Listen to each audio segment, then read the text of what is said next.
بلغ العلا بكماله كشف الدجى بجماله حسنت جميع خصاله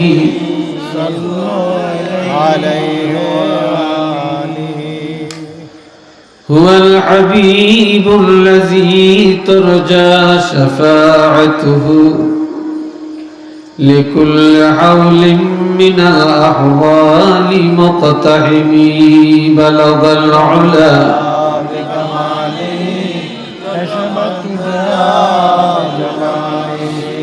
حسنت جميع خصاله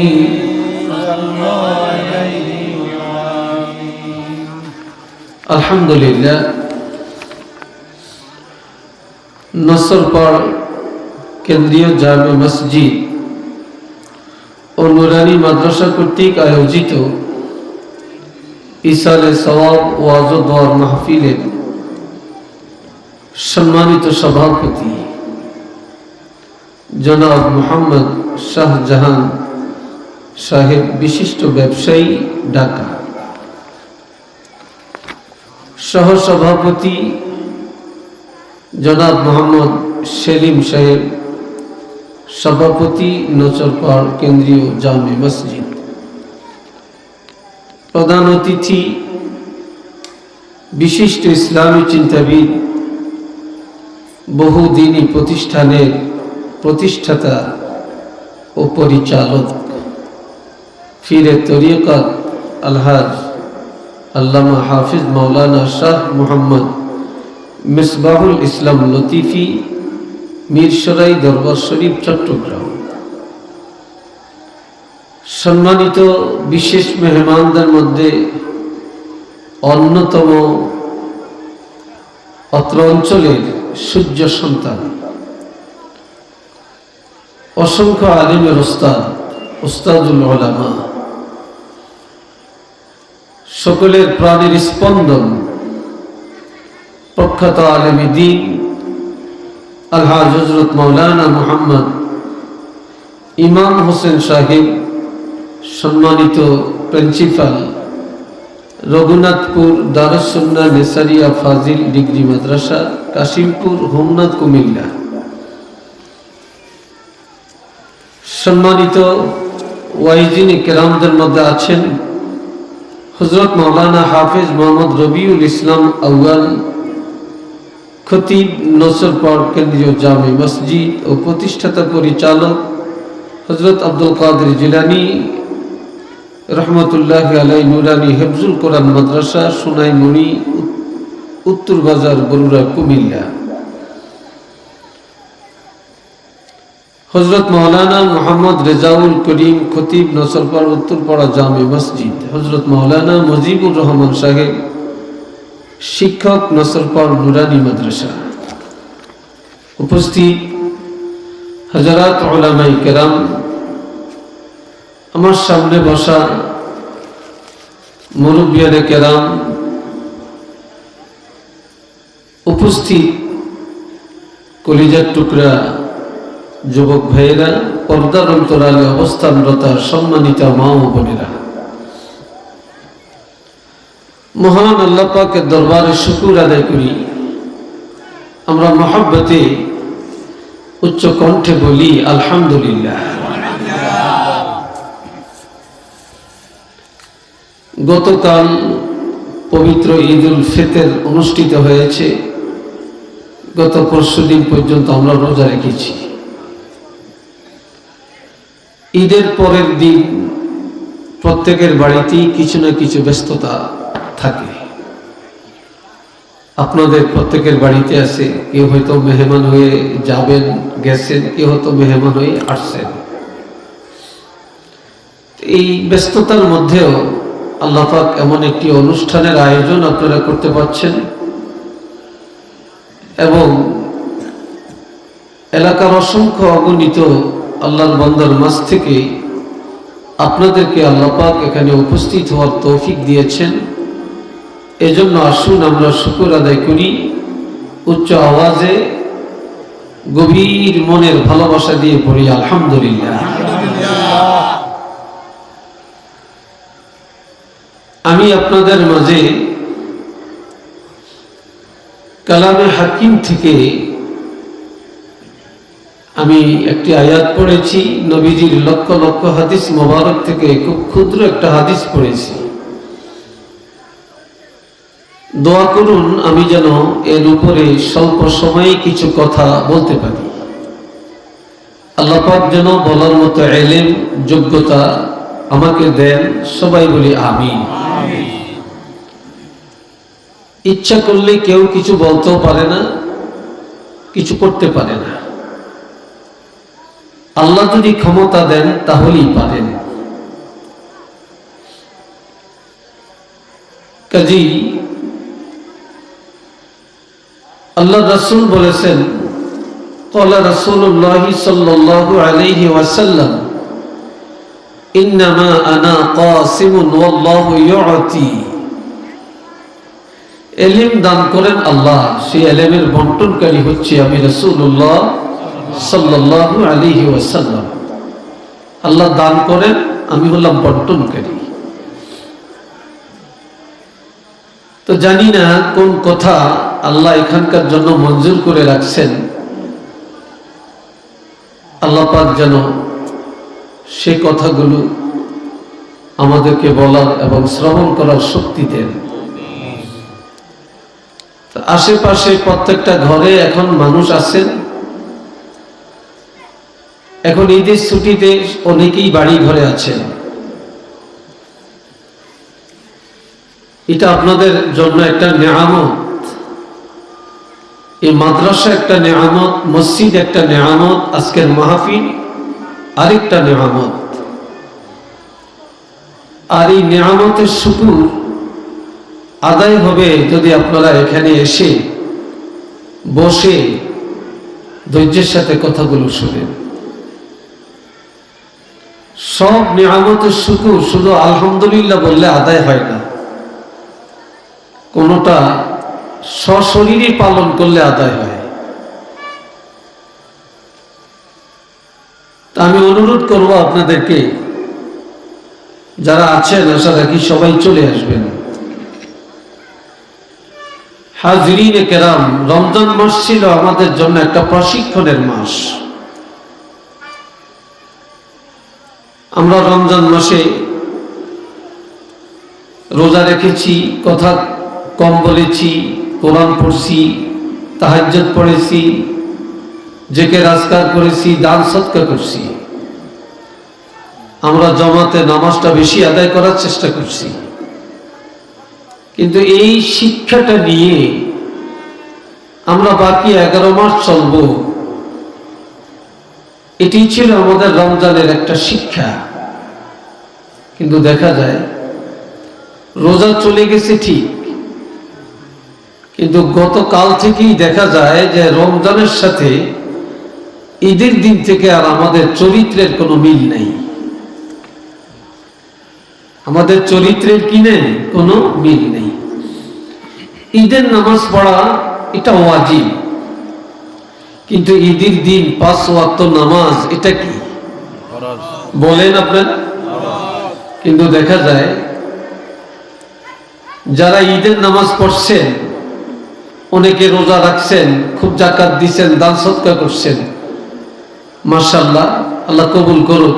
কিন্তু ঈদের দিন দেখা যায় ঈদের দিনের ফজরের নামাজটাও পড়ে না, ঈদের নামাজ পড়ে বাড়িতে আসছে, জোহর আসর মাগরিব এশারও খবর রাখে না। এমন মানুষ, এমন মুসলমান জগতে আছে কি নাই আপনারা বলেন? প্রত্যেকটা বাড়িতে, প্রত্যেকটা মহল্লাতে আছে। রমজান মাসে দেখা যায় আমরা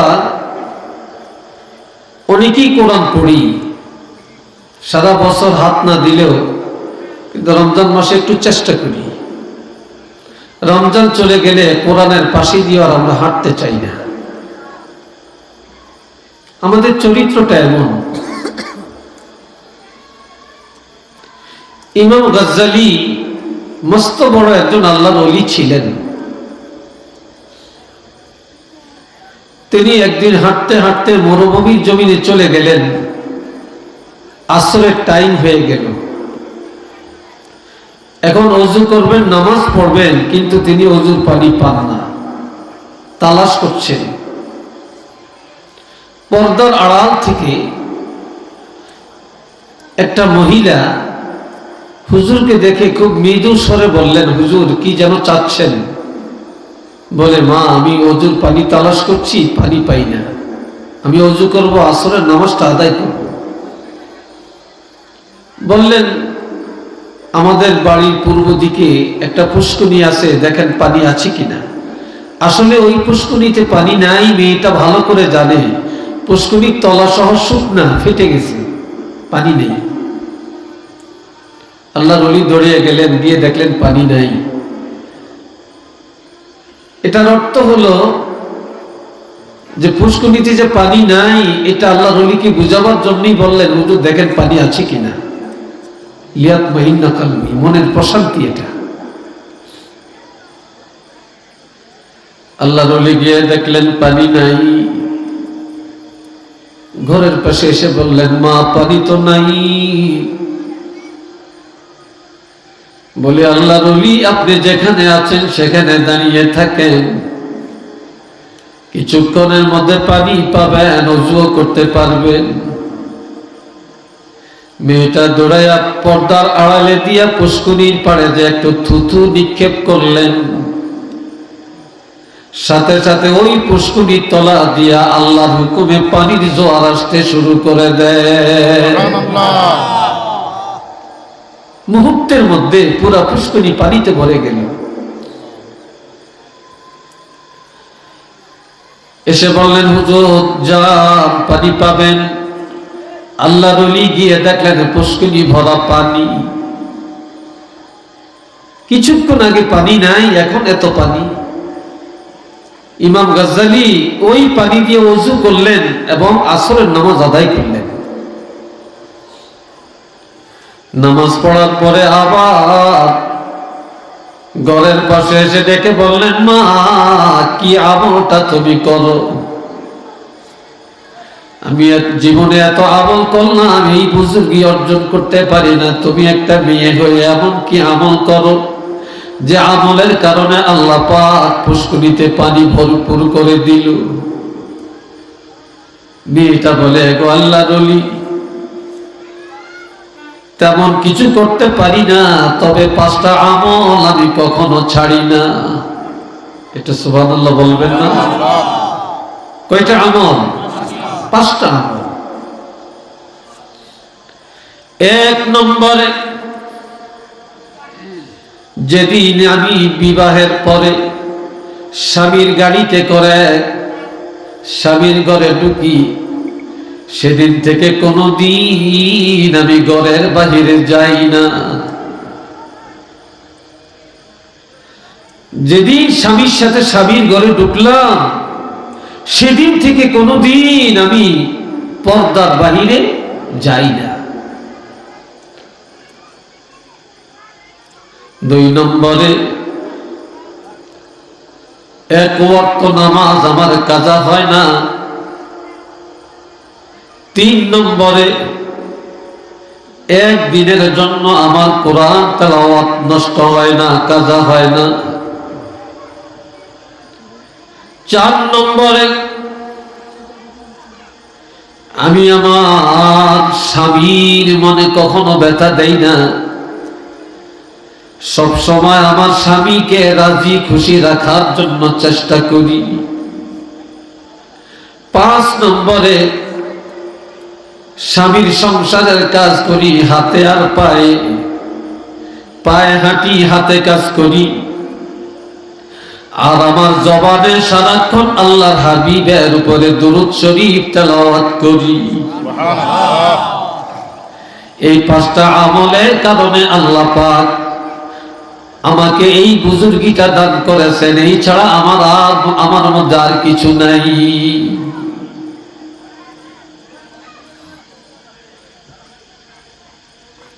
আর আমাদের মা বোনদেরকে একটা রমজান মাস গেছে, রহমত বরকত নাজাতের মাস, আর এই দেশের মানুষ মুসলমান আমরা বানাইছি আমাদের মা বোনগুলোর দিয়া মার্কেট করার মাস।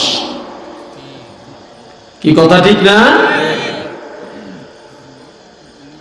আমাদের ছোটবেলায় দেখছি মসজিদের ইমাম সাহেবের কাছে এসে একজনে বলতেন, হুজুর এই যে আপনাকে 100টা টাকা হাদিয়া দিলাম, আমার ওয়াইফ এক খতম কোরআন পড়ছে, আপনি একটু হাদিয়া করে দিবেন। আরেকজন এসে বলতো, হুজুর এই 50টা টাকা দিলাম। অনেক দেখছি এরকম, প্রতিদিন তারাবি নামাজ টাইমে বা জুমার দিনে ইমাম সাহেব টাকা লইতে পকেট ভরে যেত। পুরা রমজানে এখন 200 টাকা পাই কিনা কোনো ইমাম, আমার সন্দেহ আছে। কারণ 100টা পরিবারের মধ্যে হয়তো 2, 4, 5টা পরিবার পাবেন রমজানে কোরআন পড়ে, তা না হলে 95টা পরিবারে তালাশ করে দেখেন কোরআন তালাওয়াতই নেই। কোরআন তালাওয়াতটা যেন তালাক নিয়ে গেছে। কথা ঠিক বলছি কিনা আমি জানি না। আবার আমাদের ছোটবেলায় দেখেছি আমাদের বাপ চাচা মুরব্বীরা, আমাদের মা খালা চাচি জেঠি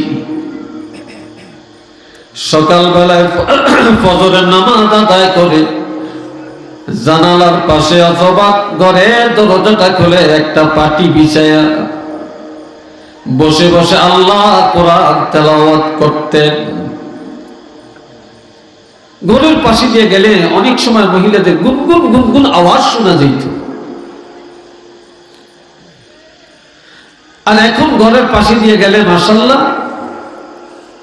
এখন টেলিভিশনের আওয়াজ, ফেসবুকের আওয়াজ, ইন্টারনেটের আওয়াজ পাওয়া যায়, কিন্তু কোরআন তেলাওয়াতের আওয়াজ নেই। কথা ঠিক কিনা? কোরআন তেলাওয়াতের আওয়াজ নেই। রাতে ঘুম আসে না। কোরআন পড়তে পড়তে মা বোন ঘুমাতেন, জিকির আজকার করতে করতে পুরুষরা ঘুমাতেন। আর এখন ফেসবুক দেখতে দেখতে আর নোংরা ছবি দেখতে দেখতে রাত কাটিয়ে দেয়। কথা ঠিক কিনা? রাত কাটিয়ে দেয়।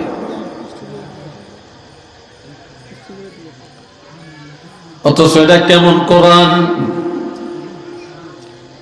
এই যে নসর পাড় কেন্দ্রীয় জামে মসজিদ ও নুরানি মাদ্রাসা কর্তৃক আয়োজিত, এটা একটা নুরানি মাদ্রাসা করছেন আপনারা।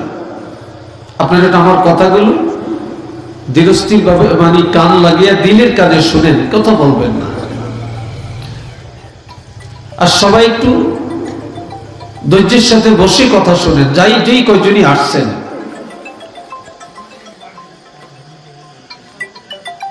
আমার ভাইয়েরা,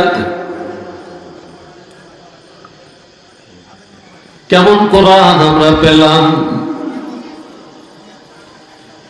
সাহাবায়ে কেরাম আল্লাহর হাবিবকে প্রশ্ন করলেন, ইয়া রাসূলুল্লাহ কোরআনের ইজ্জত কেমন? এই কোরআন ছিল কোথায়? এই কোরআন আসছে কোত্থেকে? এই 3টা কথা প্রশ্ন করলেন, জানতে চাইলেন। আল্লাহর হাবিব চুপ করে বসে রইলেন।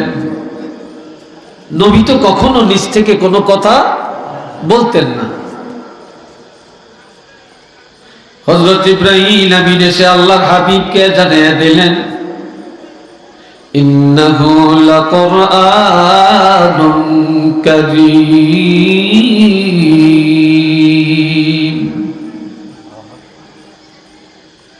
নিশ্চিত এটা সম্মানী কিতাব। এই কিতাবের উপরে আর কোন কিতাবের মর্যাদা নেই। আসমানি যত কিতাব সবচেয়ে দামি, সবচেয়ে ইজ্জতওয়ালা, সবচেয়ে সম্মানিত কিতাব হলো কোরআন শরীফ। একটু আলহামদুলিল্লাহ বলবেন না? আর একটু চিল্লে আলহামদুলিল্লাহ। শুধু কোরআনের ইজ্জতে আল্লাহ দেন না, দুনিয়াতে একজন প্রেসিডেন্টের অনেক দাম, মন্ত্রীর অনেক দাম, প্রধানমন্ত্রীর অনেক দাম, কত গাড়ির বহর, কত আর্মি মিডিয়া তার চারিদিকে থাকে। কোন দিকে গেলে কত গাড়ির বহর নিয়ে যেতে হয়।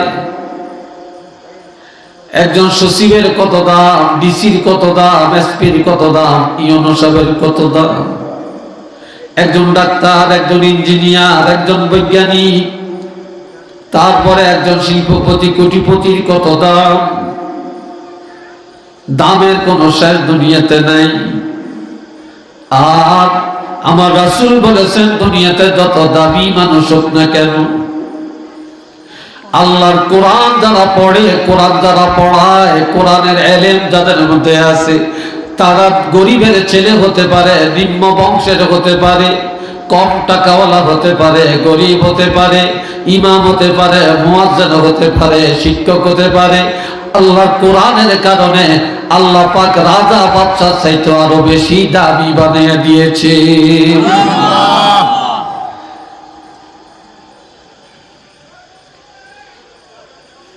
قال رسول الله صلى الله عليه وسلم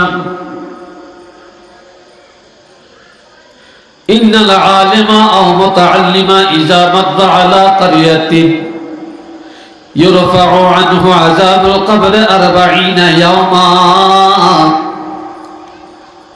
আল্লাহ নবী ارشاد ফরমান,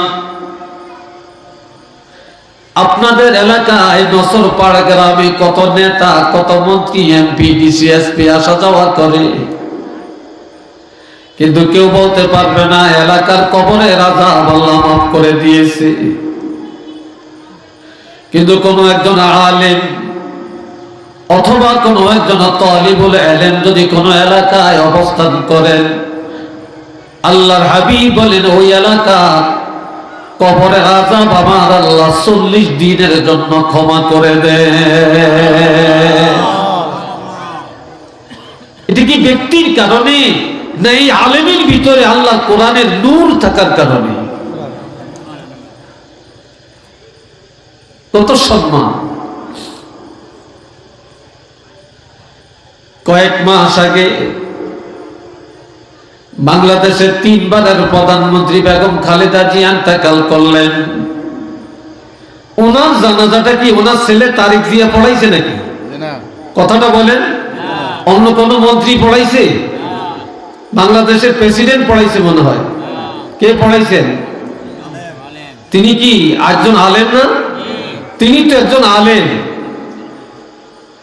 আর বেগম খালেদা জিয়ার ছেলে আমাদের বর্তমান প্রধানমন্ত্রী, সে তো ঈদের নামাজটা পড়ছে, টুপি মাথাত নাই।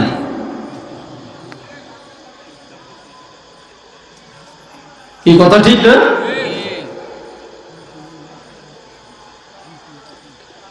এ ভাইরা রে আমার,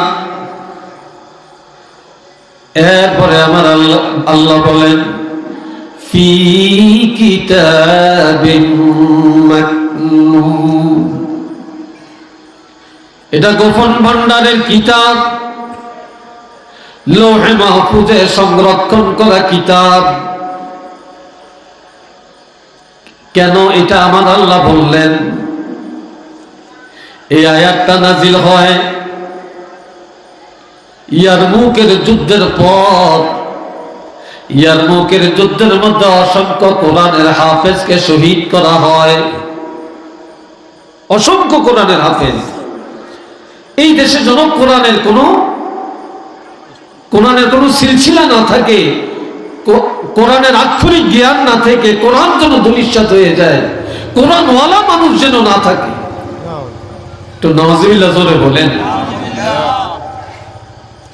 কিন্তু আমার আল্লাহ জানিয়ে দিলেন এই দুনিয়ার সব আলেম করে যদি মেরে ফেলা হয়, দুনিয়ার সব হাফিজে কোরআনদেরকে যদি ব্রাশ ফায়ার করে শেষ করে দেওয়া হয়, সকল ইমাম মুয়াজ্জিনকে যদি মেরে ফেলা হয়, সমস্ত কোরআন শরীফগুলি যদি আগুনে পড়ে ছাই করে দেওয়া হয়, তারপরেও আল্লাহর কোরআন ধ্বংস হবে না, হবে না। কেননা এই 30 পারা কোরআন আমি আল্লাহ লৌহে মাহফুজে গোপন ভান্ডারে সংরক্ষণ করে রেখেছি। আরেকটু জোরে কর না। ইন্না নাহনু নাযালনা যিকরা ওয়া ইন্না লাহু লাহাফিজুন। কোরআন নাযিল করেছি আমি আল্লাহ, হেফাজতের জিম্মাদার আমি আল্লাহ। হেফাজত করবে কি? আল্লাহ। তার একটা দৃষ্টান্ত শোনেন। ইবতিদাই ইসলামের একজন মহিলা একটা ঝুপড়ির ভিতরে বসবাস করে, বস্তির ভিতরে। এই মহিলা বড় আবেদা, এই মহিলা ইমানদার, এই মহিলা কোরআন পড়তে জানে, 5 ওয়াক্ত নামাজ আদায় করে। আর অবসর টাইমে বসে বসে মেয়ে লোকটা শুধু আল্লাহর কোরআন তেলাওয়াত করে। এটাই তার বড় কাজ। বস্তির ভিতরে আগুন লেগেছে, ধাও ধাও করে সব চলে ছাই হয়ে যায়। মেয়ে লোকটা যে ঘরে কোরআন পড়ে ওই ঘরের চারিদিকে আগুন গ্রাস করে ফেলে। মেয়ে লোকটা বের হতে পারে না। অন্যরা দৌড়াইয়া ফালাইয়া আত্মরক্ষা করে, মেয়ে লোকটা বসে বসে কোরআন পড়ে। তারা আপনজনেরা দূরে দাঁড়িয়ে হাউমাউ করে কান্দাকাটি করে। এই মেয়ে লোকটা তো পড়া যায় ছাই হয়ে যাবে, তার হাড্ডিগুলিও পাওয়া যাবে না। আস্তে আস্তে আগুন নিভে গেল। ছাই সরায়, লাকড়ি সরায়, ময়লা সরায়, দেখি মহিলার হাড়গুলি পাওয়া যায় কিনা। এবার তালাশ করে দেখে যেই জায়গায় মেয়ে লোকটা বসে বসে আল্লাহর কোরআন পড়ছিলেন, ওই জায়গায় এখনো মেয়ে লোকটা বসে বসে আল্লাহর কোরআন তেলাওয়াত করেন। মেয়ে লোকটা পড়া যায় না, আল্লাহর কোরআনও পড়া যায় না। একটু জোরে বলেন না আল্লাহু আকবার। সবাই জিজ্ঞাসা করে, আপনি কি টের পান না যে সব আগুনে ছাই হয়ে গেল? মেয়ে লোকটা বলে, না আমি তো টের পাই না। অথচ আগুন তার চারিদিকে, কিন্তু মেয়ে লোকটাকে আগুনে গ্রাস করে না।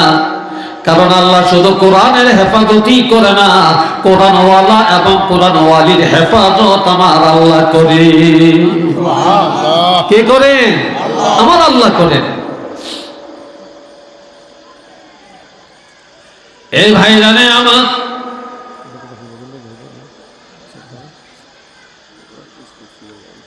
এই কিতাব কেমন কিতাব?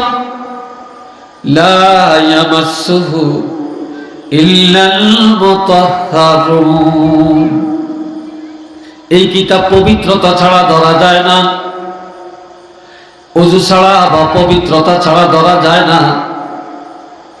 এই কিতাব পড়তে হলে, ধরতে হলে পবিত্রতা লাগে। এই কথা কেন বললেন? এমন একটা কিতাব আমি আমার হাবিবের উপরে নাজিল করলাম, যে কোরআন পবিত্র।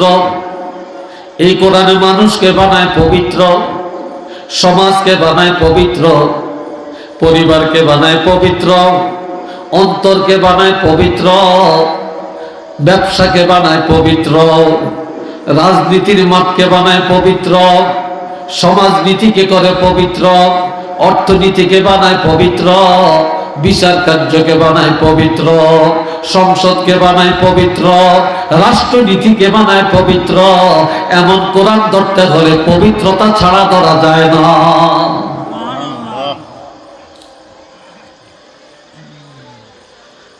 এই বন্ধুরা আমার, এই কিতাব কোথা থেকে আসছে আল্লাহ জানিয়ে দেন, তানজিলুম মির রাব্বিল আলামিন।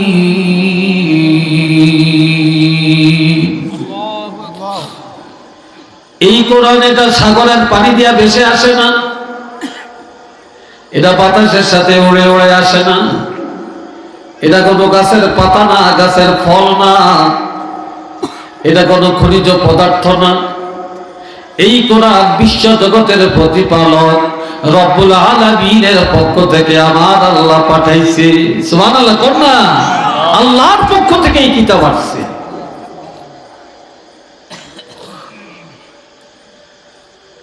হযরত ইব্রাহিম খলিলুল্লাহ তিনটা পরীক্ষা আমার আল্লাহ করেছেন, বড় বড় অনেক পরীক্ষা, তার মধ্যে উল্লেখযোগ্য ছিল তিনটা পরীক্ষা। জওয়ানকালে ছিল নমরুদের আগুনে ফেলে আল্লাহ পরীক্ষা করলেন। ছেলেকে কোরবানি দেওয়ার নির্দেশ দিয়ে আল্লাহ পরীক্ষা করলেন। বাইতুল্লাহ নির্মাণের অর্ডার দিয়া আমার আল্লাহ পরীক্ষা করলেন। কিন্তু বাইতুল্লাহ নির্মাণ করে হযরত ইব্রাহিম খলিলুল্লাহ বাইতুল্লাহর সামনে দাঁড়ায়া দাঁড়ায়া একটা মুনাজাত আল্লাহর দরবারে দিলেন। অনেক লম্বা মুনাজাত দিলেন। মুনাজাতের বিরুদ্ধে বর্তমানে ফতোয়া চলছে। নামাজ পড়িয়া সোজা হারিয়ে যায় গিয়া, তারাবি নামাজ পড়িয়েও দোয়া করে না, সোজা বাজে গিয়া।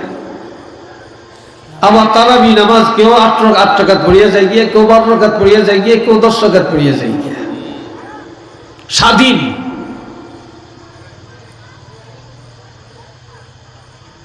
হযরত ইব্রাহিম খলিলুল্লাহ তিনি বাইতুল্লাহর সামনে দাঁড়িয়ে দাঁড়িয়ে লম্বা চূড়া একটা মুনাজাত দিলেন।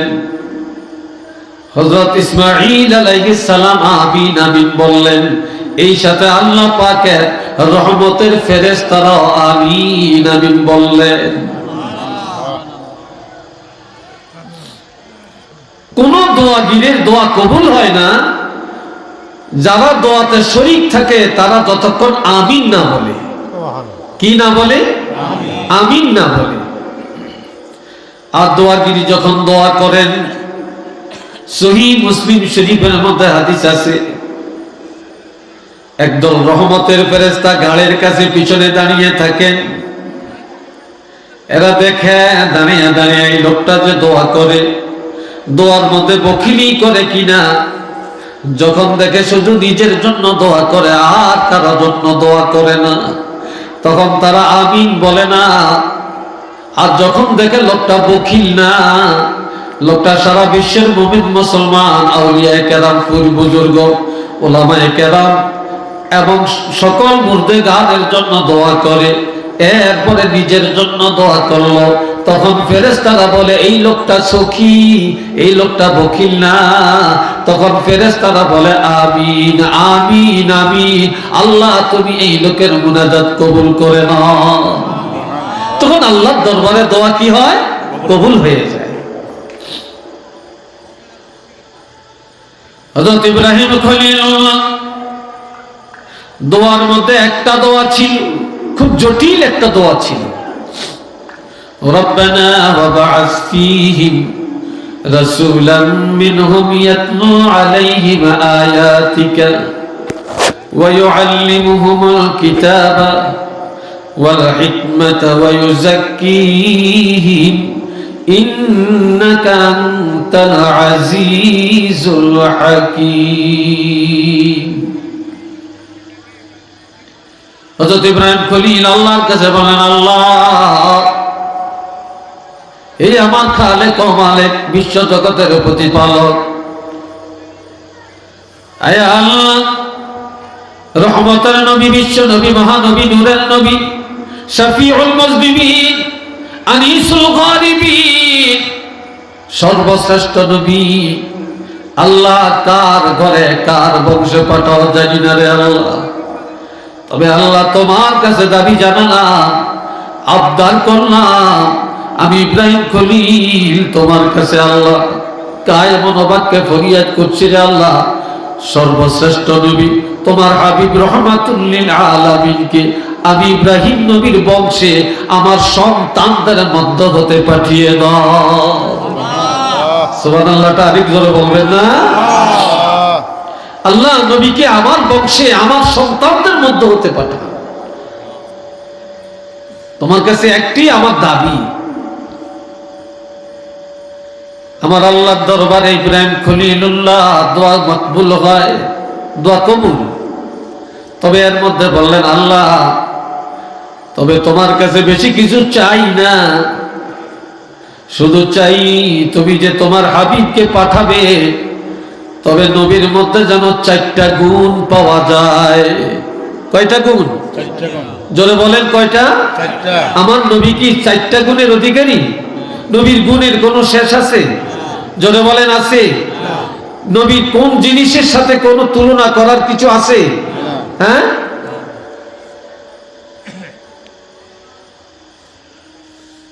আল্লাহ শুধু আল্লাহর সাথে তুলনা করলে শিরক হয়, তা এটা তো হয় ঠিক আছে, কিন্তু আমার নবীর সাথে তুলনা করা এটাও শিরক। বলেন এটাও কি? এটাও শিরক। আরেকটা শিরক আছে আমলের মধ্যে, রিয়া করা, লৌকিকতা করা, মানুষকে দেখানো ইবাদত, এটা শিরক। বলেন এটা কি? এটা শিরক। আমরা যে কোরবানি দেই, আর দুই মাস 10 দিন পরে 9 দিন পরে কোরবানি আসবে, আমাদের অধিকাংশ কোরবানি শিরক হইতেছে। কারণ আমরা আল্লাহর জন্য কোরবানি 100 জনের মধ্যে 10 জনে যদি দেয় আর 90 জনে দেয় মানুষকে দেখানোর জন্য, নামের জন্য। হজ করতে যাই আমরা আল্লাহর জন্য, অধিকাংশ হাজী সাহেবের হজটা শিরক হয়। বলি কেমনে? হজ করতে যায় নামের জন্য, হেতারা হাজী সাহেব কইব, বাড়ির সামনে হাজী বাড়ি লিখতে পারবো, গেটের সামনে হাজী সাহেবের ঘর লিখতে পারবো, মার্কেটের সামনে হাজী মার্কেট লিখতে পারবে, মানুষ কথায় কথায় হাজী সাহেব বলবে, আমার কথার আগে আলহাজ লিখবে, আমার সুনাম বাড়বে। এই জন্য পাসপোর্টটা করতে গেলে দোয়া করেন হুজুর, পাসপোর্ট করতে জমা দিছি, আমরা হাজবেন্ড ওয়াইফ 2 জনে যেলাম, হেতারে কে জিগাইছে এই কথাটা? ফাইজলামি জায়গা পায় না।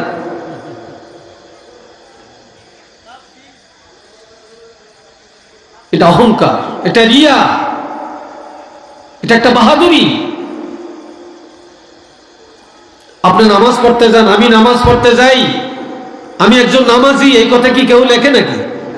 এই কথা কেউ বলে নাকি? হাই তোমরা নামাজ পড়তে আসো, আমি নামাজ পড়তে যাই, কেউ তো বলি না। আমি হজ করতে যাই, এত ডাক ঢোল বাজানোর দরকারটা কি? এটা তো ইবাদত। ইবাদত এত ডাক ঢোলের প্রয়োজনটা কি? আমার কথা হয়তো আপনারা একটু রাগটা হতে পারেন। ইবাদত যত চুপে করা যায় তত ভালো, তত উত্তম। ইব্রাহিম খলিলুল্লাহ আল্লাহর কাছে বললেন, আল্লাহ 4টা গুণ যেন পাওয়া যায়। 1 নম্বর, ইয়াতলু আলাইহিম আয়াতিক। আল্লাহ যে নবীর প্রথম গুণটা হবে কোরআন তেলাওয়াতের গুণ, যিনি তোমার কুদরতের নিদর্শন 30 পারা কোরআন মানুষকে তেলাওয়াত করে শোনাবেন। কোন একটা সুবহানাল্লাহ। আর একটু জোরে, এখনো ভালো হয় না, আর একটু জোরে বলেন মাশাআল্লাহ। হাদিস শরীফ বুখারীতে হাদিস আছে, একবার সুবহানাল্লাহ বললে সাথে সাথে আল্লাহ পাক জান্নাতে আপনার জন্য একটা বাগান সাজিয়ে দিবেন।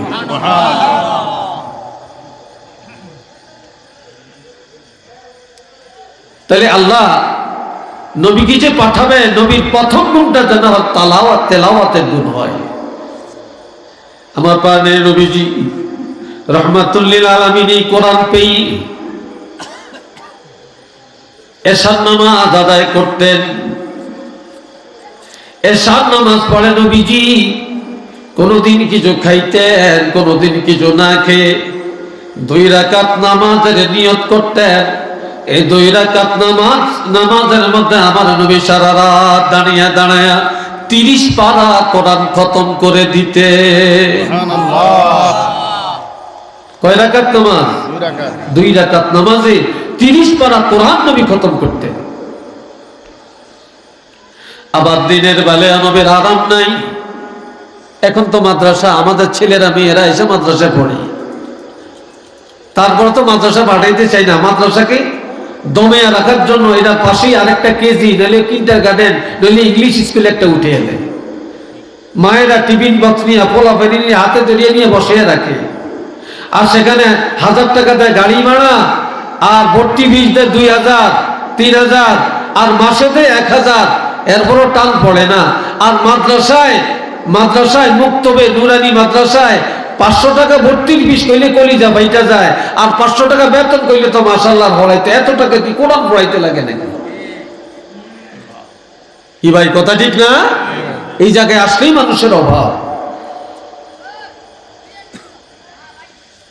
এ বাবা জান আমার শোনেন, নবীজি 2 রাকাত নামাজের মধ্যে সারা রাত দাঁড়ায়া দাঁড়ায়া 30 পারা কোরআন খতম করে দেন। নবীর কোরআন খতম হয়ে যায়, ফজরের আজান মসজিদে শুরু হয়, নামাজ পড়ে আরাম করে না, মানুষের কাছে যায়া যায়া কোরআনের দাওয়াত দেন। রাস্তায় ধরে ধরে, বাড়ি গিয়ে গিয়ে, বস্তিতে হেঁটে হেঁটে নবী কোরআনের দাওয়াত দেন। নবীর আচরণে, ব্যবহারে, ভদ্রতায়, নম্রতায় সবচেয়ে বেশি মানুষ ইসলাম গ্রহণ করছে। অনেকে সিদ্ধান্ত নেয় কোরআন মানবে, এক আল্লাহকে মেনে নিবে, নবীকে রাসূল মেনে নিবে, এই কোরআন পড়বে। কিন্তু একটা মেয়ে লোকে যে বেজার লাগাইছে, সেই মেয়ে লোকটা দূরের কেউ না, নবীর একেবারে কাছে, নবীর চাচা আবু লাহাবের স্ত্রী, নাম হইল উম্মে জামিলা, রূপসীর মা, রঙ্গিলার মা। আসলে তার কাজ ছিল একেবারে কচ্ছি, সে নবীর চরম দুশমন ছিল। একটা বাড়ির মধ্যে বেজার লাগাইতে 10টা মেয়ে লোক লাগে না, একটা মেয়ে লোকই পারে। আপনাদের এই নসরপাড়ে পুরা গ্রামের ইজ্জত নষ্ট করতে পারবে একটা মেয়ে লোকে, 10টা লাগবে না। পুরা বাংলাদেশের ইজ্জত নষ্ট করতে পারবে একটা মেয়ে লোকে, 10টা লাগবে না। কি কথা ঠিক না? 10টা লাগবে না। এই মেয়ে লোকটা যে বলে, মুহাম্মদ কি খবর নিয়ে তোমাদের কাছে আসছে? বলে আমাদের কাছে আসছে, এক আল্লাহর দাওয়াত দিয়েছে, মুহাম্মদ আল্লাহর রাসূল এই কথা বলেছে, সুন্দর একখানা আসমানি কিতাবের কথা বলছি, কি সিদ্ধান্ত নিছ? বলে মুহাম্মদুর রাসূলুল্লাহর আচার আচরণ, কথাবার্তা আমাদের কাছে ভালো লাগছে, তার কথাগুলি বাস্তব সত্য মনে হয়েছে, কাজে আমরা সিদ্ধান্ত নিছি ঈমান গ্রহণ করব। ভুল করবা, এই নবীর ইসলাম গ্রহণ করা যাবে না। বলে কেন? আমি যা জানি তোমরা তা জানো না, বুঝো না। মুহাম্মদ আমার ভাতিজা, তার ঘর আমার ঘর পাশাপাশি, এই কোরআন পায়া মুহাম্মদ রাত্রে ঘুমাইতে পারে না। কাজেই যেই কোরআনে ঘুম নাই, ঘুম যাওয়া যায় না, তাহলে এটা শান্তির কোরআন না, এটা অশান্তির কোরআন। একটু নাউজুবিল্লাহ জোরে কর। আপনারা বলেন আল্লাহ নবীকে পাঠাইছেন, আর এই কোরআন পাঠাইছেন কি আরামের জন্য না বেরামের জন্য? এটা আরামের জন্য না। এত করে কয় কেমনে বুঝছো?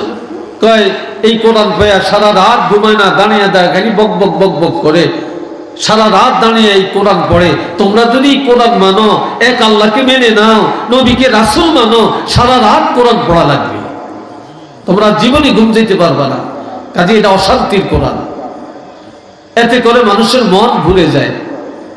কিন্তু আমার প্রাণের নবীর মনে এত কষ্ট, নবীজি আসরের নামাজ আদায় করলেন, নামাজ আদায় করে বাইতুল্লাহর পাশে বসে বসে কাঁদে। আর আমার আল্লাহ জানিয়ে দেন, তাহা, হে আমার বন্ধু, মা আনজালনা আলাইকাল কুরআনা লিতাশকা, আমি আপনাকে কষ্ট দেওয়ার জন্য কোরআন নাজিল করি না, অশান্তির জন্য কোরআন দেই না। আমি কোরআন দিয়েছি আরামের জন্য, শান্তির জন্য, শৃঙ্খলার জন্য, ভদ্রতার জন্য। সারা রাত আপনি কোরআন পড়বেন না, কিছু সময় আরাম করেন, ঘুমাবেন, কিছু সময় ইবাদত করেন। যারা বলে কোরআনে শান্তি নাই, তাদের মুখে যেন চুনকালি লাগে। সারা জগতের ইহুদিরা, কাফেররা, ইমানদার মুসলমানেরা সবাই যেন জানতে পারে, বুঝতে পারে এই 30 পারা কোরআনের মধ্যে আরাম আছে। এটা সুবহানাল্লাহ কয় না? ইসলামের মধ্যে আরাম না বেরাম? আমার নবীর আদর্শের মধ্যে শান্তি না অশান্তি? শান্তি না? এক ইহুদি, এটাও সহিহ বুখারীর ঘটনা, এক ইহুদি মসজিদের মধ্যে পেশাব করে দিছে। মসজিদে পিছনে বসে বসে নবীর ওয়াজ শুনতেছে, হুট করে মসজিদে এসে পেশাব আসছে, পেশাব করা শুরু করছে। সাহাবীরা ধমকায়, মসজিদে পেশাব করো কেন? আমার নবী বললেন, রাখো, চুপ থাকো, ধমক দিও না, এ লোকটার পেশাব আসছে, পেশাব করতে দাও। পেশাব বের হইছে, এমন সময় যদি ধমক দাও তাহলে পেশাবটা যদি তাৎক্ষণিক ব্রেক করতে যায় তাহলে এই লোকটা হার্ট ফেল করতে পারে, মারা যেতে পারে, স্ট্রোক করতে পারে। কাজেই পেশাব আসছে, করতে দাও, সে আরামে পেশাব করুক। পুরো মসজিদের মধ্যে পেশাব করা হয়ে গেল। নবীজি তাকে ডাকলেন, তুমি আরামে ভালো করে পেশাব করছো? কয় জি। আর তো কোনো সমস্যা নাই? কয় না। কয় যাও, তুমি মসজিদের বাহিরে গিয়ে দাঁড়াও। সাহাবীদেরকে বললেন, যাও তোমরা বালতি আনো, মস্কো আনো, অর্থাৎ পাত্র আনো, এনে পানি উঠাও, মসজিদটা ধুয়ে দাও। পানি আনলো, সাহাবীরা মসজিদ ধুয়ে দিল। ইহুদি দাঁড়িয়ে দাঁড়িয়ে চায়া রইল। আমি পেশাব করলাম, আমাকে ধমক দিতে বারণ করলো, এত ভদ্রতা মুহাম্মদ রাসূলুল্লাহ দেখাইলো, এরপরে আমাকে বাইরে দাঁড়িয়ে থাকতে বললো, আমাকে পানি আনতে বললো না, আমাকে যে মসজিদ পরিষ্কার করালো না, সাহাবীদের কি পানি উঠালো, মসজিদ সাফ করলো। ইসলাম এত সুন্দর, রাসূলুল্লাহর আদর্শ এত ভালো, আল্লাহর আইন এত ভালো।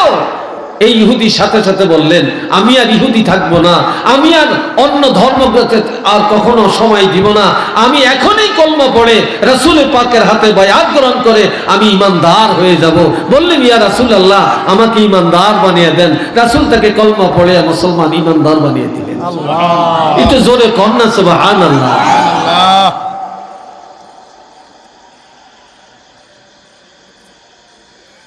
কি শান্তির ইসলাম, অল্প দিয়ে। এরপরে আমার আল্লাহ বলেন, ইল্লা তাযকিরাতাল লিমান ইয়াখশা, এই কোরআনের উপদেশ সকলের জন্য না, তাদের জন্যই কোরআন উপদেশ যাদের মধ্যে আল্লাহর ভয় আছে। কি আছে? খাউফে আলাহি যাদের মধ্যে আছে, ঈমানের মাদ্দা যাদের মধ্যে আছে, তাদের জন্যই কোরআন উপদেশ, তাদের জন্যই কোরআন উপদেশ। এই কোরআন সবাই মেনে নিবে না, সবার কাছে ভালো লাগবে না, শান্তির বাণী মনে করবে না। আপনি কলেজে পড়েন, ইউনিভার্সিটিতে পড়েন, আপনি ব্যবসা করেন, আপনি মেম্বারি করেন, আপনি চেয়ারম্যানি করেন, আপনি ড্রাইভিং করেন, আপনি রাজনীতি করেন, আপনি বিদেশ যান, আপনি বড় কর্মকর্তা হন, কোনো বাধা নাই, বাধা নাই, বাধা নাই। কিন্তু আপনাকে কোরআন জানতে হবে। কি জানতে হবে?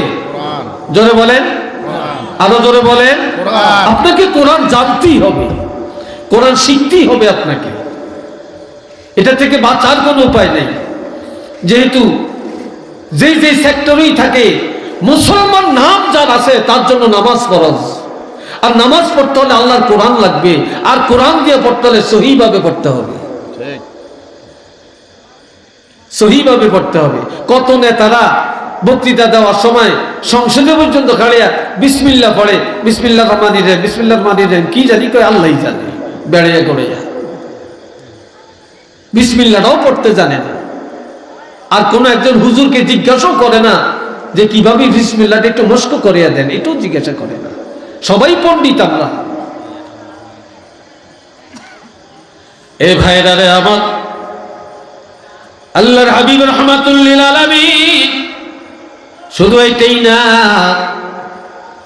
আমার পানে নবীজি এই 30 পারা কোরআন পায়া যখন এই কোরআনের দাওয়াত দিতে গেলেন, এত সুন্দর একটা চেয়ারে বসে কোরআনের দাওয়াত দিতে পারেন না, এত সুন্দর একটা প্যান্ডেলের নিচে কোরআনের দাওয়াত দিতে পারেন না, সুন্দর ডিজিটাল মাইক সামনে রেখে নবী কোরআনের দাওয়াত দিতে পারেন না।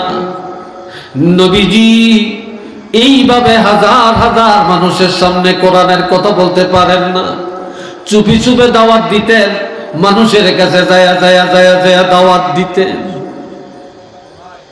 আর এই দাওয়াত নিয়ে গেলে কেউ বলে পাগল, এক আল্লাহর কথা বলতো, ইন্নী রাসূলুল্লাহ, আমি আল্লাহর রাসূল, এই দাওয়াতটা দিতেন। আর এই সুন্দর কোরআনের কথা বলতেন। নবীরে বলে পাগল, নবীরে বলে মারে পাথর, মারে পশুর নাড়ি বনি, নবীরে বলে দৌড়ায় পাগল কইয়া। এতে করে নবীর মনে কত কষ্ট। নবী হেরাম শরীফে বাইতুল্লাহর পাশে মুলতাজাম বরাবর হেলান দিয়া নবীজি বসে বসে কান্দে, দাওয়াত বন্ধ করে দিলেন।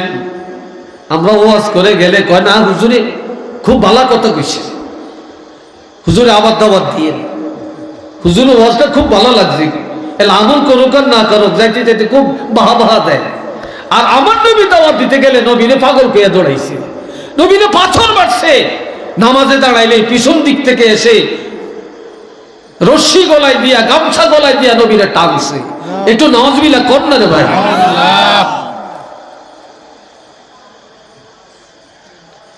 এতে করে নবীর মনে কষ্ট। বাইতুল্লাহ নবী হেলান দিয়া কান্দে। নবী কেন কান্দে আল্লাহ কি জানেন না? চিল্লিয়ে বলেন আল্লাহ জানেন না? আল্লাহ তো জানেন। জিবরাইল আমিন কই, ইয়া রাসূলুল্লাহ আপনি কাঁদেন কেন? আমার কেন কাঁদি আল্লাহ জানেন। কয়েকটা বলেন না। তখন বললেন এই কারণ, আল্লাহ জানিয়ে দেন সাথে সাথে জিবরিলকে, তুমি আমার হাবিবকে সান্ত্বনা দাও। কি? কিতাবুন উনজিলা ইলাইকা ফালা ইয়াকুম ফি সাদরিকা হারাজুম মিনহু লিতুনজিরা বিহি ওয়া যিকরা লিল মুমিনিন।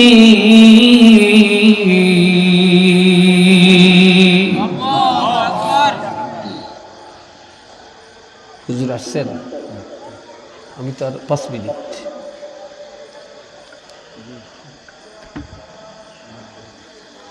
আল্লাহ একটু দরুদ পড়েন, সাল্লাল্লাহু আলা মুহাম্মদ সাল্লাল্লাহু আলাইহি ওয়াসাল্লাম সাল্লাল্লাহু আলা বিশাল সমস্যা খরচ বলছে না না আমাকে আমি নোট আছে করেন না, আর বিশুদ্ধ করেন না। সাল্লাল্লাহু আলা মুহাম্মদ সাল্লাল্লাহু আলাইহি ওয়াসাল্লাম। জোরে জোরে কর না রে ভাই।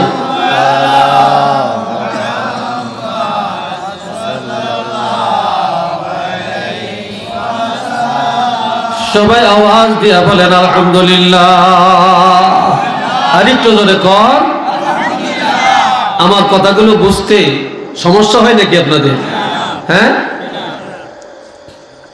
বন্ধুরা রে আমার আল্লাহ বলেন, এটা এমন একটি কিতাব, এই কিতাব আমি আল্লাহর কাউকে দেই না, আপনাকেই দিলাম, আপনার উপরেই নাজিল করা হলো। তবে ফালা ইয়াকুম ফি সাদরিকা হারাজুম মিনহু লিতুনজিরা বিহি। এই কিতাবের দাওয়াত দেওয়ার ক্ষেত্রে আপনার অন্তরে সংকীর্ণতা রাখা উচিত নয়। মন ঘাবড়াবেন না, মনে কষ্ট রাখবেন না। ইসলাম প্রচারে সব নবীরা কষ্ট করেছে, গাইল মন্দ শুনেছে, মাইর খেয়েছে। কাজে আপনাকেও কষ্ট করা লাগবে, গাল শোনা লাগবে, মাইর খাওয়া লাগবে। এই জন্য দাওয়াত বন্ধ করা যাবে না, যাবে না, যাবে না। আপনি দাওয়াত দিতে থাকেন, ভয় দেখাতে থাকেন, কারা মানে না, কে কি বলে এটা নিয়ে আপনি ঘাবড়াবেন না। আপনার দায়িত্ব মানুষের কোরআনের প্রতি ডাকা, কোরআন শিক্ষা দেওয়া, কোরআনের দাওয়াত দেওয়া। কে মানে না এটা আপনার বিষয় না, কারণ হেদায়েতের মালিক আমি আপনার হাতে ছেড়ে দেই না। আমি আল্লাহ হলাম হেদায়েতের মালিক, আর আপনি শুধু দাওয়াত পৌঁছাবেন। একটু চিল্লিয়ে বলেন না সুবহানাল্লাহ। হেদায়েতের মালিক কে? আর একটু জোরে কোন? হেদায়েতের মালিক আল্লাহ। আপনি দাওয়াত দিতে থাকেন, এটা নিয়ে আপনার কোনো জবাবদিহিতা নাই। তবে وذكرى للمؤمنين وذكرى للمؤمنين জিকরা শব্দের অর্থ কোরআন। এখানে জিক্রনের অর্থ কি? এই কোরআন মুমিনের জন্য উপদেশ। কার জন্য? এই কোরআন কাফেরের জন্য না, বেঈমানের জন্য না, ইহুদির জন্য না, নাসারার জন্য না। এই কোরআন তাদের জন্যই উপদেশ যাদের ঈমান আছে। কারণ ঈমানদারের জন্য এই কোরআনে নামাজের উপদেশ, রোজার উপদেশ, হজের উপদেশ, যাকাতের উপদেশ, পর্দার উপদেশ, তারপরে ব্যবসার উপদেশ, রাজনীতির উপদেশ, সমাজনীতির উপদেশ, বিবাহের উপদেশ, তালাকের উপদেশ, ক্ষেত খামারের উপদেশ। এই কোরআনের মধ্যে যত নির্দেশনাবলী, যত উপদেশ আছে সব ঈমানদারের জন্য, কোনো বেঈমানের জন্য না। সুবহানাল্লাহ কোন না? আরেকটু জোরে কোন। একটা লোক রমজান মাসে দিনের 10টা বেলায় ঈমান আনছে। কয়টায়? দিনের 10টায় ঈমান আনছে। এখন কি করবে সে? 10টার আগেও সে খাইছে, সে তো বেঈমান ছিল, কাফির ছিল, কিন্তু দিনের 10টা বাজে সে ঈমান আনছে। এই তখন থেকে সে রোজার নিয়ত করবে, তার রোজা হয়ে যাবে, সে আর ইফতার পর্যন্ত আর খাইতে পারবে না। এখন তার জন্য উপদেশ হয়ে গেছে কোরআন। কথা বুঝছেন? আসরের নামাজের টাইম চলে যাইতেছে, এমন টাইমে একটা লোক ঈমান গ্রহণ করছে, এই শেষ মুহূর্তে হলো, এখন থেকেই তার উপর নামাজ ফরজ হয়ে গেছে। এর আগে ফরজ ছিল না। এই শেষ মুহূর্তে হলেও তার রুকু কেরাত জানে না, কিচ্ছু জানে না, শুধু অনুকরণ করে, শুধু রুকু সেজদা দিয়ে নামাজ পড়লো, তার নামাজ হয়ে যাবে। সুবহানাল্লাহ জোরে কম না? তাইলে এই কোরআন উপদেশ কাদের জন্য? ঈমানদারদের জন্য, সবার জন্য না। আল্লাহ হাবিব বলেন, ক্বালা রাসূলুল্লাহি সাল্লাল্লাহু আলাইহি ওয়াসাল্লাম, লা তাজআলু বুয়ুতাকুম মাকাবিরা। আরেক হাদিস আছে, লা তাজআলু বুয়ুতাকুম কুবুরা। তোমরা তোমাদের ঘরকে কবর বানাইও না। কি বানাইও না? তোমাদের ঘরগুলা কবর বানাইও না। এটা কেন? ঘর তো কবর না। নবী বলছেন ঘরেরই কবর বানাইও না। এই কথার অর্থ হলো কবরে নামাজ নাই, কবরে কোরআন তেলাওয়াত নাই, কবরে জিকির নাই, কবরে কোনো ইবাদত নাই। আসেনি ইবাদত? জোরে বলেন, আছে কোনো ইবাদত? কবরের মধ্যে কোনো ইবাদত নাই। সুতরাং যে ঘরে তেলাওয়াত নাই এটাও কবর, ঠিক নি? যে ঘরে কোরআন তেলাওয়াত নাই এটা কবর, যে ঘরে নামাজ নেই এটা কবর, যে ঘরে জিকির নাই এটা কবর, যে ঘরে ইবাদত নাই এটা কবর। কবরের মধ্যেও নাই, ঘরেও নাই। এই জন্য নবী বলেন, ইন্নাশ শাইতানা ইয়ানফিরু মিনাল বাইতিল্লাযী তাকরাউ ফীহিল কুরআন। যে ঘরে কোরআন তেলাওয়াত হয় ওই ঘরের থেকে শয়তান দূর হয়ে যায়। যেই বাড়িতে কোরআন তেলাওয়াত হয় ওই বাড়ির থেকে গজব দূর হয়ে যায়, শয়তান দূর হয়ে যায়, হিংসা দূর হয়ে যায়। ওই ঘর, ওই বাড়ি আল্লাহ রহমতের মারকাজ হয়ে যায়। তো সুবহানাল্লাহ কোন। আমরা আরেক মিশান কেন? এত উঠে বসা কেন? 4.5 মানুষ হয়েছেন এক মাহফিলে। মানুষের 1,500, 2,000, 3,000 মানুষ, 4.5 জন হয়েছেন। খালি এমি হেমি হমি, এরপরে মনে চাইলে হাঁটা ধরেন। এত স্বাধীন চেতা কেন আপনারা?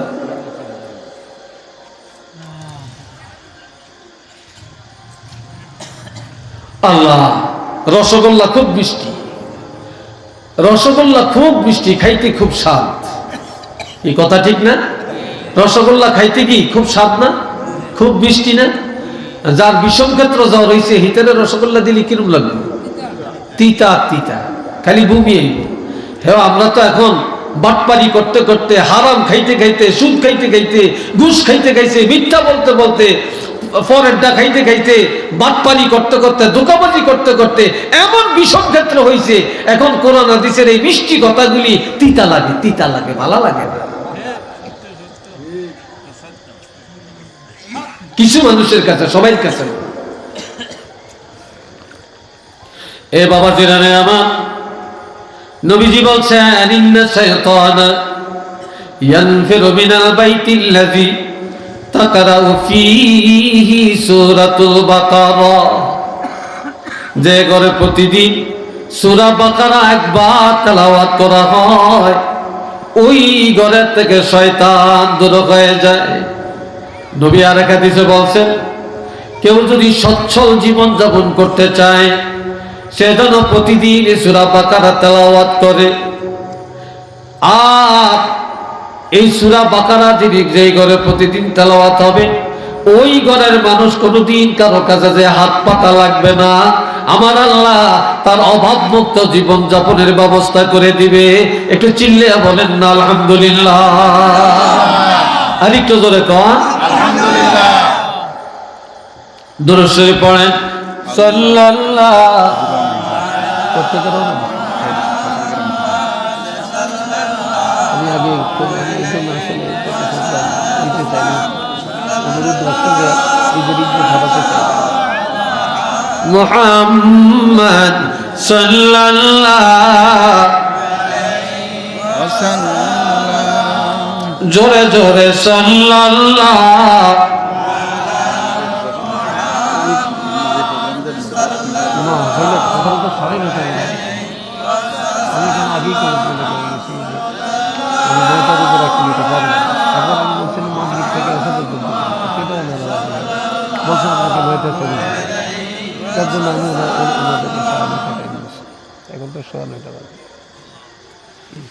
জোরে বলেন সাল্লাল্লাহু আলা মুহাম্মদ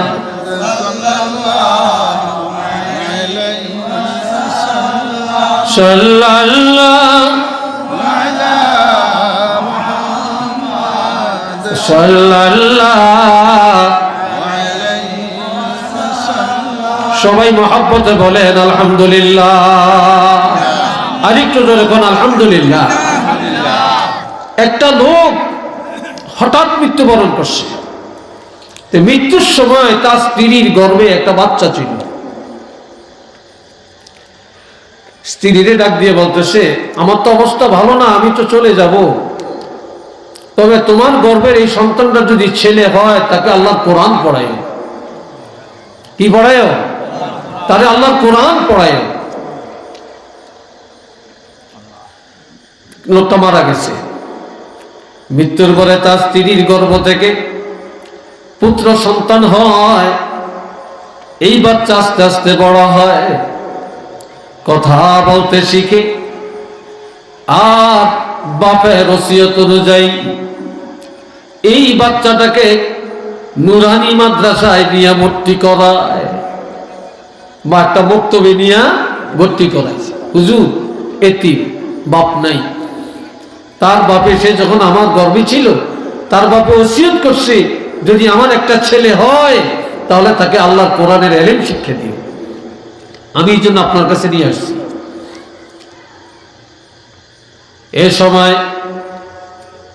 ওস্তাদ তারে ভর্তি করায়া এবার তাকে পড়াইতেছে, বাবা তুমি পড়ো আউযু বিল্লাহি মিনাশ শাইতানির রাজিম, বিসমিল্লাহির রাহমানির রহিম।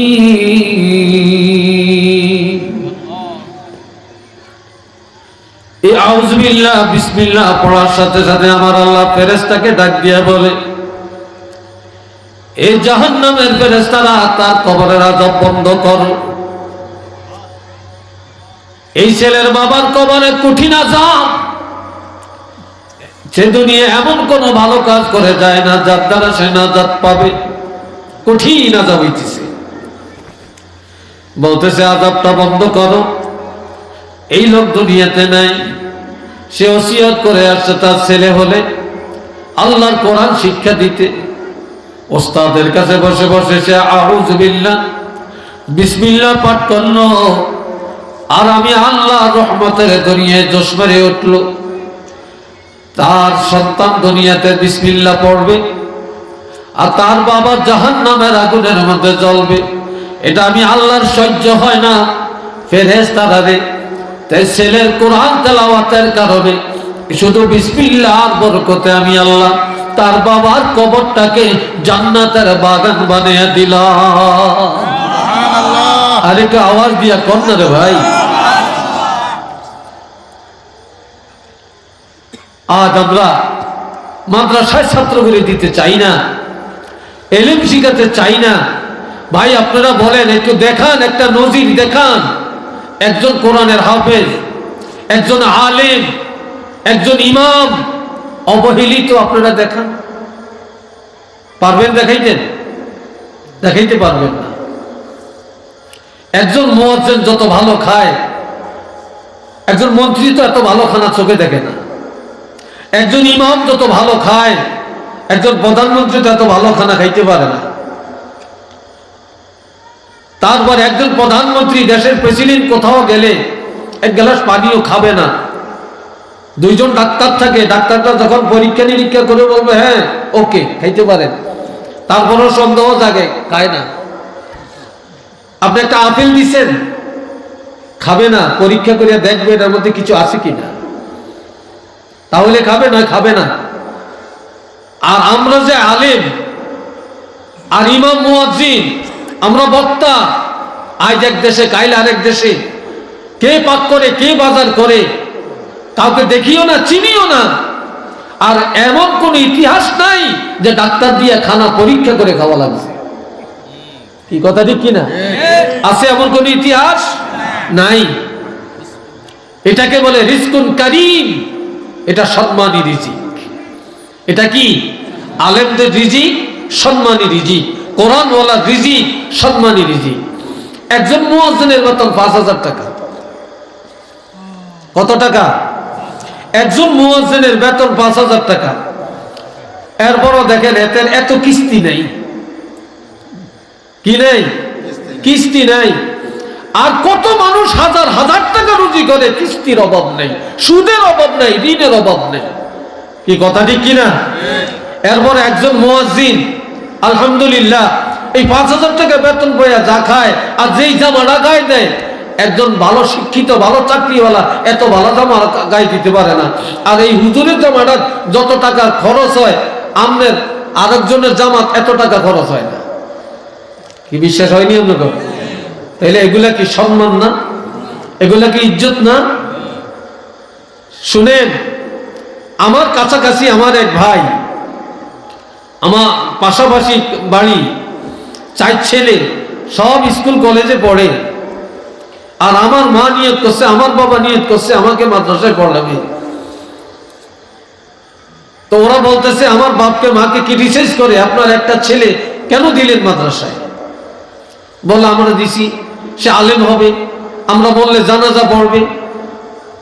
এটার জন্য কি দুনিয়াতে কি চাকরিটা করবে? হুজুরকে চাকরি কি আছে? এই ইমামতি আর মুক্তব আর নিলে কোনো মাদ্রাসায় চাকরি করবে, কয়টি বেতন পাবে? তো ওনার ছেলেরা সব এমএ পাস, বড় বড় চাকরি করে।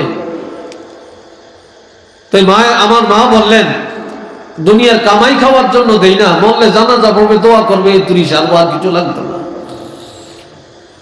আল্লাহ কি আমাদেরকে অভাবে রাখছে? বলেন, আল্লাহ কি অবহেলিত রাখছেন? আল্লাহ কি অসম্মানের সাথে রেখেছেন? রাখেন না। কিন্তু ওই যেই মহিলা বলছে আমার ছেলেরা অনেক বড় বড় চাকরি করবে, ঠিকই বড় চাকরি করছে, কিন্তু মায় মারা গেছে। আর আমারে ফোন দিয়া বলে, নেসার তুমি কোথায়? আমি বলি আমি আসি অমুক জায়গায়। কয় তুমি 4-5 জন হুজুর নিয়ে আসো। কেন? রাত্রে 8টা না 9টায় মা মারা গেছে, সারা রাত্রে জানাজা পড়তে পারবো না, আমাদের লোকজন অনেক দূরের থেকে আসবে, সারা রাত ঘরে থাকবে, আমাদের ভয় লাগতে আছে। তুমি কয়েকজন হাফেজ সব নিয়ে আসো, সারা রাত একটু কোরআন পড়ো। আমরা কিভাবে লাশ পাহারা দিব? আপন সন্তান মারে পাহারা দিতে পারবে না, এমন সন্তান জন্ম দিয়ে লাভটা কি?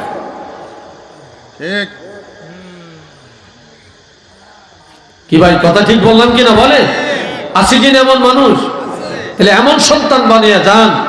আল্লাহ যারা কোরআন পড়বে, যারা কবরের পাশে যে দোয়া করবে, যারা জানাজা পড়তে পারবে।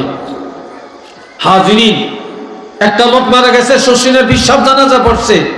আরেকজন মারা গেছে, বীরেশ্বরের বিশ্বাস জানাজা পড়ছে। আরেকজন মারা গেছে, জৈনপুরি বিশ্বাস মারা গেছে।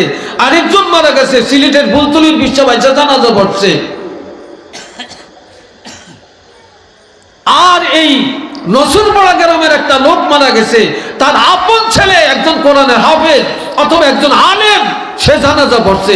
এবার বলেন, শশিনের বিশ্বাবের জানাজা, জৈনপুরী বিশ্বাবের জানাজা, কুলতলির বিশ্বাবের জানাজার দাম বেশি হয়েছে না ছেলের জানাজার দামটা বেশি হয়েছে? তাহলে আমরা কি এরকম জানাজা পড়ি না, ছেলে বাবা হতে চাই না?